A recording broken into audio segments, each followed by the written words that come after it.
Déjà, j'ai envie de savoir, est-ce que tout va bien? Est-ce qu'on est toujours sur un petit nuage? Est-ce qu'on est redescendu? On est presque une semaine après la fin des JO. Comment on se sent? Ah bah là, ça ne peut qu'aller bien. Hein. Là, tout va bien et je suis avec ma famille et bientôt je pars en vacances et là, je profite. En plus, il continue à muscu, il a ses 2 médailles d'or. Ouais. Alors, il est en autour du cou, studio, donc forcément, effectivement, avec la médaille d'or et la médaille d'argent juste en dessous. Elles sont belles d'ailleurs, ces médailles. J'imagine que là, vous allez partir en vacances. Je ne sais pas où vous allez, mais vous ne pouvez plus passer inaperçu en fait maintenant, Johan. Hein. Là où je vais, si. C'est vrai. Ça part à l'étranger. Il part à Limoges. Et là, il sera tranquille. On va se faire un petit plaisir. Où est-ce que vous partez du coup? Miami. Ah oui, il y a des grandes stars à Miami. Vous pouvez vous fondre un petit peu dans la masse. Ça va aller. On va se faire un petit plaisir, Johan Benjamin. On va revivre votre belle médaille d'argent en individuel au thème d'un parcours phénoménal, avec notamment la demi-finale puis la finale juste après. Ça se bagarre beaucoup de du mouvement. Ouais, il va le faire tomber. Et là, c'est bon. Et oui, Johan, t'es chez toi. Il montre le tapis. Il est tombé sur le dos, le Moldave. Il est toujours au sol parce que oui, il l'a mis KO. Johan Benjamin Gaba qui peut ramener la première médaille d'or au judo français, le 35e mondial face au premier, mais notre 35e mondial pour l'instant, il est clairement à la hauteur de cette finale. C'est maintenant, Gévry, c'est maintenant. Des Daroff encore une fois. Attention, il a encore failli se faire des piéger. Tsurikomi, des Shikashi, franchement. C'est on a eu chaud. terriblement tendu. J'en perds mes mots. C'est interminable. C'est interminable. C'est irrespirable cette finale olympique. Incroyable. On est toujours dedans sur RMC. Allez, on y croit au titre olympique. Et Daroff qui a les mains sur les genoux. Il en peut plus. Allez, tentative de corps à corps des hommes. Le lancement au Tigari. Attention, il va tomber sur le dos. Et Daroff. Il est contré, Johan Benjamin Gaba, il est tombé sur le dos. Après ce fauchage extérieur au corps à corps, comme le disait Gévry, il a mis la jambe derrière le Français, il l'a poussé au sol, il pond, et c'est terminé pour Johan Benjamin Gaba. Mais tu mérites une immense ovation, médaille d'argent pour le Français, mais c'est déjà énorme, l'ovation, le public est debout pour Johan Benjamin Gaba, médaille d'argent. Bravo champion. Bravo champion, mais oui, vous méritez une belle ovation. Est-ce que vous êtes encore dans l'émotion quand vous réécoutez tout ça ou c'est redescendu un petit peu? Là, j'ai pas les images avec, donc. Mais vous connaissez par cœur ce combat, j'imagine. Je connais par cœur. Je sais que tu y étais. Hein. Je l'ai revu plusieurs fois déjà. C'est vrai? Mais ça fait mal un petit peu quand même, non, de revivre ces images, parce qu'évidemment, il y a la médaille d'argent, mais évidemment, quand on arrive au bout de ce combat, en plus, mais interminable, avec le golden score qui dure, on est épuisé aussi. Est-ce que on arrive à garder le positif avec la médaille d'argent ou on a encore un petit regret? Non, en tout cas, la demi-finale, j'aime bien la regarder. Ouais, c'est ça. La finale, elle m'énerve. Et en vrai, j'ai tout donné. Donc, en vrai, j'ai aucun regret sur la finale. Surtout que en face de moi, c'est un grand champion aussi. Donc, voilà, j'ai rien à dire sur la défaite. Et c'est décevant. J'ai raté de peu la médaille d'or, mais la médaille d'argent, elle est déjà belle au vu du fait que j'étais un outsider. Et voilà, en tout cas, on vise Los Angeles maintenant.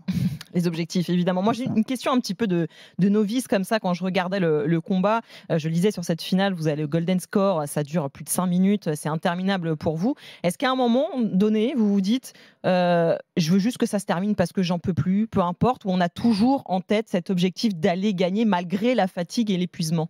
Non, si ça doit durer même 1 heure, Ok. je vais jamais lâcher parce que c'est trop long.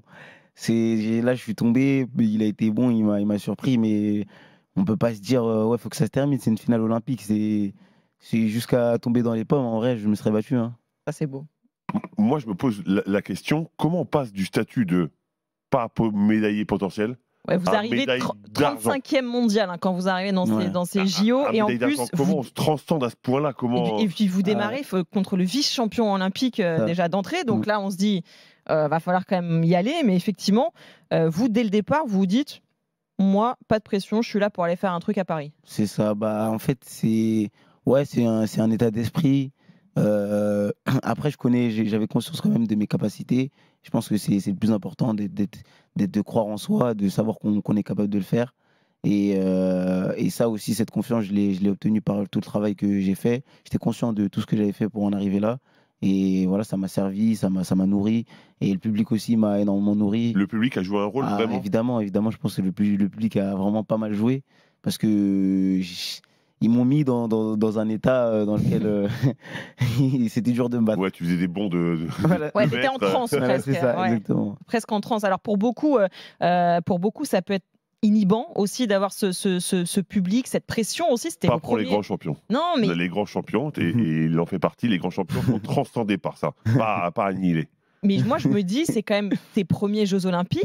T'es jeune encore, tu découvres évidemment l'environnement olympique parce qu'il y a tout ce qui est avec le public, il y a les infrastructures, le village olympique, etc. Puis là, tu es à Paris en plus devant ton public, toi, le Parisien homme d'Île-de-France. C'est ça. À aucun moment, ça t'a mis un petit peu de pression?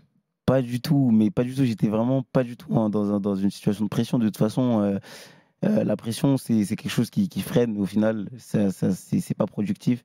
Donc je me suis dit, les Jeux à Paris, c'est une fois. Autant que je donne tout ce que j'ai à donner. Voilà, si je perds, au moins, j'aurais donné tout ce que j'avais à donner. Mais pas de pression, pas de stress, parce que ça, c'est un coup à sortir de la compète et dire j'aurais pu faire ça, j'aurais pu faire ça.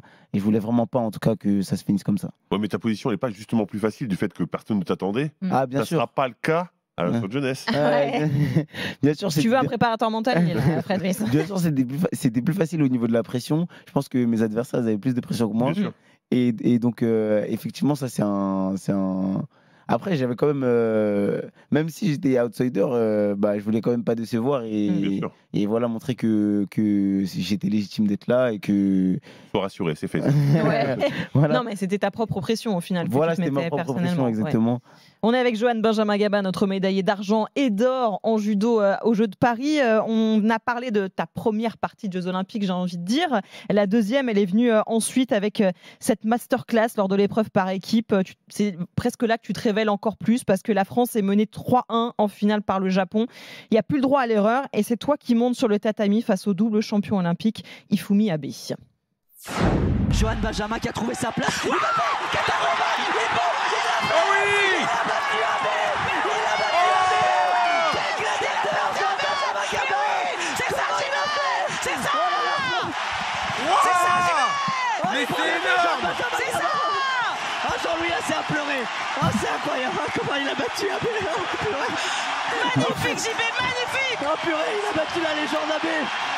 Il y avait 3-1 pour le Japon. Là, il y a 3-2. Mais c'est presque comme une égalité, je pense. Alors là, celle-là, elle fait mal. Morgane Maury qui était en pleurs. Morgane, et pourtant, je peux te dire qu'il en a vu des combats, il en a commenté aussi des finales olympiques, mais tu as fait pleurer Morgane Maury et Gévry Zeman qui répète « Oh la vache, oh la vache ». Est-ce que tu te rends compte quand même de ce que tu réalises, toi, à ce moment-là, ou pas du tout? Tu es encore dans ta compétition Ah, les commentateurs, ils sont forts, j'ai des frissons là quand même. Ah bah oui. Je voyais ton grand sourire à écouter Morgane Maury, mais je pense que tu as donné des frissons à tout le monde. Est-ce que toi, parce que là, la salle, elle était en transe aussi à ce moment-là, est-ce que tu as ressenti, toi, ces frissons-là sur le tatami? J'ai ressenti, le moment, il était incroyable. Au moment où je le mets sur le dos, j'ai tellement savouré le moment. Genre, c'était une célébration. Là, c'est ma célébration. Elle a duré 3 minutes sur le bord du tapis. C'était le meilleur moment, quoi. Ouais, de ouf. Franchement, c'était incroyable. Parce que c'est vrai, on était dos au mur et tout. En plus, c'est AB. Donc, ouais, fallait que j'ai du courage. Fallait que je sois là. Fallait que, en gros, je sois au rendez-vous. Pour l'équipe. C'est ça qui est fou parce qu'on parlait de la pression tout à l'heure pour toi en individuel. Là, on est par équipe. C'est-à-dire que c'est presque plus transcendant pour tout le monde. On nous le dit à chaque fois, quand on est par équipe, c'est encore plus fou.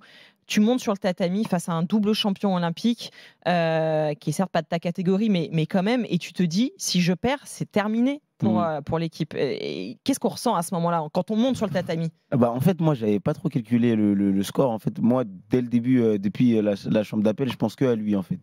Alors c'est lui et moi et les autres, j'ai pas trop suivi. Après, j'ai vu qu'on avait perdu des combats, donc je me doutais qu'on n'était pas bien.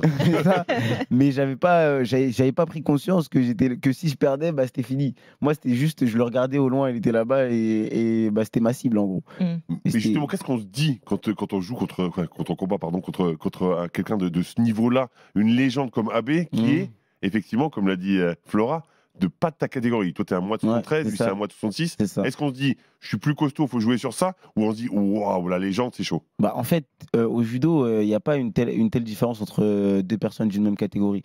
Surtout, ça arrive très souvent aux équipes que des personnes des catégories d'en dessous gagnent contre des catégories dessus parce que c'est même peut-être plus difficile des fois.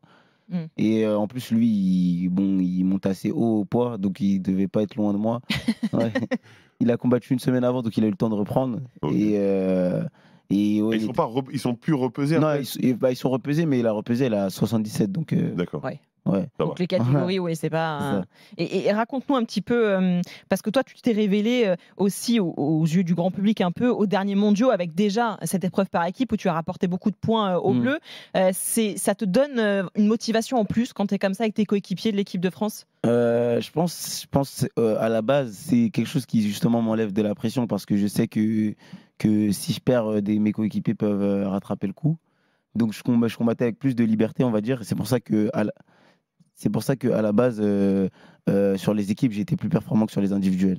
Ouais, mais là, sur ce coup-là, c'est toi qui rattrape, qui sauve la mise de l'équipe. Donc, tu es dans une autre posture. Ouais, une posture de je perds, c'est fini. Effectivement, mais là, je venais de faire vice-champion olympique individuel. J'étais chaud comme la Voilà, j'étais chaud.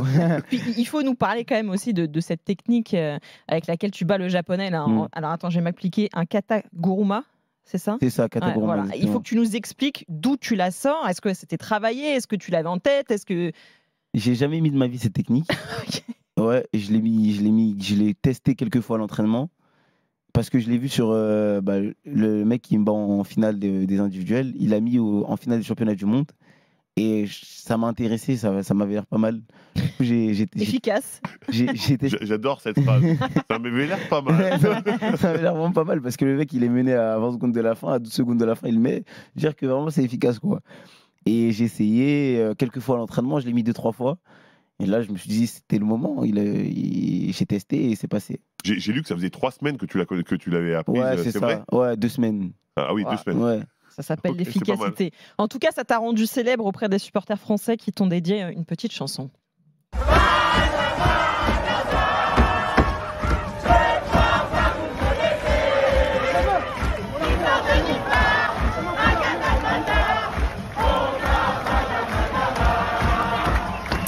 Alors normalement c'est pour les fans de foot, hein. Ça c'est pour Benjamin Pavard évidemment la chanson initiale. Même Léon Marchand il a pas sa chanson dans ces Jeux Olympiques. J'espère que tu te rends compte un petit peu des retombées et comment tu as fait parler toi dans ces JO. Ah bah il mérite sa chanson. Oui, on pourrait, si tu veux on peut tester, mais c'est vrai que c'est. Ouais, mais c'était plus difficile peut-être pour Léon Marchand ou non de trouver. Là il y avait la continuité. Ils sont inventifs. Ouais, c'est Benjamin Pavard, Benjamin Gavard. Du coup, je précise aussi que je m'appelle Johan Benjamin. Oui, c'est important de le dire. Ouais, mais c'était plus simple pour les supporters. Johan Benjamin, mais c'est vrai qu'il y a eu cette fête au Club France où ils t'ont chanté cette chanson. Raconte-nous un petit peu cette communion aussi avec le public. Moi je m'y attendais pas à la base. C'est de base Maxime Ndiaye qui commençait à le chanter parce qu'il sait que je suis assez gêné avec les trucs comme ça et voulait me mettre mal à l'aise.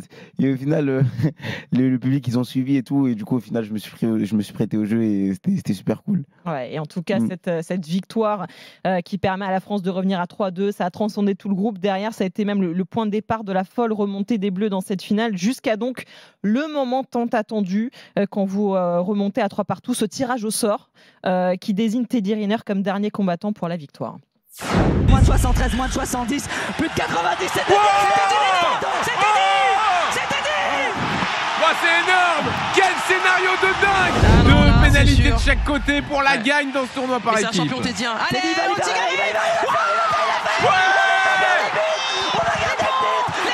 champion olympique à la maison! Mais oui! Oh, quelle légende! Quel match légendaire! Champion olympique! 4-3 aux Japonais! Magnifique! 3-3! Mais quelle finale! Qu'est-ce que tu ressens quand tu vois que c'est la catégorie Teddy Riner qui est tirée? Tu te dis c'est bon, c'est le boss de fin, c'est fini pour eux? Exactement, c'est exactement ce que je me dis. Moi, je vois Teddy, j'ai pas douté une seule seconde. Je me suis dit, je regardais MJ, je me suis dit putain, on est champion là. Ouais, moi, quand on est sorti direct, j'ai dit à Maxime, c'est Teddy, le mec, il a en finale des Jeux à Paris, il y a toute l'équipe. C'est impossible qu'il perde dans ma tête. Impossible, jamais, je ne le vois pas perdre, jamais. Ouais, ce tirage au sort, c'est quand même quelque chose de complètement fou qu'on a redécouvert nous avec les Jeux Olympiques. Qu'est-ce qu'on se dit? Enfin, toi à ce moment-là, qu'est-ce que tu dis? Pourvu que ce soit pas moi, je peux pas, je suis mort déjà, j'ai pas envie de retourner, ou alors, au contraire, je peux y aller. Lui, il est chaud comme la braise. Lui, il dit pourvu que ça soit moi, je sais pas. Moi, je monte sur le tapis au moment du tirage au sort en me disant que c'est moi. Ça dans ma peut tête. être toi, ouais. Non, je me dis que c'est moi. Ouais. Parce que comme ça, au cas où, si c'est moi, je suis prêt. Je dis comme si c'était moi, je pars. Je me dis la roulette, elle va tomber sur moi. Comme ça, je suis prêt. Et au final, c'est pas tombé sur moi. C'est tombé sur Teddy. C'est pas plus mal non plus. Ouais, et on a envie de dire, nous, on regardait ça, on s'est même dit, mais est-ce qu'il y a vraiment un tirage au sort? Est-ce que c'est voilà, pas choisi? Mais oui, parce qu'on se dit, mais c'est tellement beau en fait que mais oui. En fait, tu ferais un film de ça, tu mettrais la fin, le boss de fin encore une fois, Teddy Riner obligatoirement. Bah oui, c'est ça en fait, ouais, c'est ça exactement. C'est comme dans un film en fait. Tu nous rassures, c'est un vrai tirage au sort? Ouais, pour de vrai, tirage au sort, ouais. C'est vraiment de la chance, ça aurait pu tomber sur n'importe qui. Hein. Après, il y avait d'autres points assez sûrs quand même, ça serait tombé sur Roman aussi, c'était quand même. Oui. Roman, elle aurait eu à cœur. C'était quand même pas mal aussi. Mais puisqu'on parle de Teddy Riner, parce que je vais rappeler qu'on est avec Johan Benjamin Gaba, médaillé d'argent, médaillé d'or en judo pendant ces Jeux Olympiques. Teddy Riner, il a dit de toi, s'il continue comme ça, il aura sa médaille d'or olympique. C'est l'objectif évidemment que tu as en tête maintenant. Alors tu l'as évidemment autour du cou, cette médaille d'or, mais j'imagine que tu vas aller la chercher aussi en individuel maintenant. Exactement, tout à fait. Et c'est déjà dans un coin de ma tête, enfin dans un coin au milieu même. et ouais, je vais reprendre l'entraînement fin septembre et directement objectif d'abord étape par étape champion du monde 2025. Et après, parce qu'il ne faut pas oublier quand même qu'il y a 4 ans, c'est long. Ouais. Et voilà, qu'est-ce qui se passe justement dans ces 4 ans? Parce que moi, c'est vrai que j'ai l'impression que je joue à judo que pour des championnats du monde, des championnats d'Europe et des Jeux compétitions souvent. Il y a énormément de grands slams. Les grands slams, ouais, c'est ça, les grands slams. C'est comme les grands chelems au tennis. Oui. Donc on fait un peu le tour du monde où on combat et après les compétitions importantes, c'est vraiment les championnats d'Europe, les championnats du monde. D'accord. Et du coup, sur 4 ans, bah voilà, mon but c'est vraiment de performer le plus possible. Tu sais que tu vas être attendu sur tous les championnats maintenant. Ouais, tu sais que tu as une cible dans le dos. Ouais, mais j'ai aussi une cible dans les yeux aussi. Ah, j'aime bien cette réponse. On sent ce mental. Nous, quand on écoutait Gévrise, on a beaucoup parlé avec elle, Gévrise Emma, notre consultante pendant ces Jeux Olympiques. Elle nous disait il a un mental d'acier et c'est ça qui. Parce qu'elle, elle n'était pas surprise en fait de te voir aller aussi loin dans la compétition. Elle disait non, mais il n'y a rien de surprenant. Comme avec mon pote Maxime, c'était pareil. Je veux dire, elle savait que vous alliez faire un truc pendant ces JO. Voilà, mais très peu de gens étaient au courant, avec les gens qui me connaissent vraiment, qui savaient que c'était possible. Et ouais, non, les gens qui me connaissent, ils doivent pas être si choqués que ça, parce que effectivement, moi j'ai toujours dit que je pouvais le faire. Et je disais pas ça dans le vent, j'étais très sérieux. Je pense que les journalistes, quand ils me posaient la question qu'est-ce que je vais faire au jeu, et que je disais que j'allais gagner, que je voulais gagner, en tout cas que j'allais pour gagner, je pense qu'ils me prenaient pas au sérieux à la base. Et voilà, maintenant ils comprennent que je rigolais pas. C'est la belle réponse. J'adore cette mentalité. Je sens que ça te parle, Fred. Moi, ça me parle évidemment. C'est-à-dire qu'en gros, il dit à tout le monde je vais gagner, je vais être le meilleur, je vais faire le truc. Tout le monde lui dit ouais, continue à causer. Et à la fin, il a raison. Ouais, il le fait. Non, mais c'est ça qui est fort. Est-ce que tu es, parce que nous, depuis la fin des Jeux Olympiques avec Fred, on est un petit peu nostalgique quand même, on va pas se mentir, de la fin des Jeux. Est-ce que tu as ressenti ça toi aussi à la fin des JO? Au contraire, tu as tellement l'objectif en tête des prochains que. Moi, j'ai pas eu de cette nostalgie. J'ai parlé avec pas mal de personnes qui l'ont ressenti. Ouais. Et moi, je suis pas du tout dans ce mood-là. Déjà, je profite à fond avec ma famille. Dans ton salon, il y a des gens qui viennent pour chanter la chanson en ton honneur ou non? Non. Et je profite à fond. Et en fait, moi, c'est qu'une étape dans mon parcours. Donc, je peux pas être nostalgique. Je serai nostalgique à la fin de ma carrière. Là, c'est que le début. Donc, il me reste encore plein de trucs à vivre. Je vois pas pourquoi je serais nostalgique. Là, j'ai les Jeux à Los Angeles qui sont dans le viseur. J'ai les championnats du monde. J'ai encore plein de moments incroyables à vivre. Donc, je vais pas être nostalgique pour l'instant. On sent en fait que tu as faim et surtout que tu aimes ce que tu fais. C'est-à-dire que d'aller t'entraîner tous les jours au quotidien, ça te va. Hein, tout à fait. C'est ça. Et de toute façon, c'est le chemin. C'est le chemin. Il n'y a pas d'autre chemin. Et que le travail. Et ouais, sans travail, il n'y a pas de succès. Hein. Ah, ça, c'est beau, c'est la belle mentalité, effectivement. Bon, on va. Tu devrais en prendre exemple. Ouais, je savais que ça allait me retomber dessus à un moment. Merci, Johan. Est-ce que tu as pu voir d'autres épreuves aussi pendant ces Jeux? Tu as pu te balader un petit peu ou pas du tout? Vous êtes restés ensemble? Non, j'ai regardé. Je suis parti voir la finale du 100 mètres d'athlétisme. Ah, quand même. Ouais. Et en vrai, c'est tout ce que j'ai regardé. Après, j'étais avec ma famille. Vraiment, moi, c'était important de partager ça avec eux parce que des fois, avec les sollicitations, etc., en fait, les premières personnes avec qui tu as envie de le partager, elles sont loin et elles ont envie aussi de te voir alors que tu viens de faire quelque chose d'incroyable. Elles ont envie de voir et de profiter avec toi. Du coup, moi, c'était ma priorité. Ouais. Tu sais que par rapport à ça, c'était une parenthèse enchantée, hein, parce que c'était Paris. Parce que quand tu seras à Los Angeles, c'est un peu difficile de voir ta famille rapidement. Bien sûr, oui, c'est justement là, ça. C'est vraiment une chance. C'est justement ça, c'est une chance. Ouais, incroyable. Et tu as raison, tu as eu raison d'en profiter parce que malheureusement, c'est ça, les prochains, ce ne sera pas pareil. C'est pour ça que ces JO étaient si particuliers pour nous.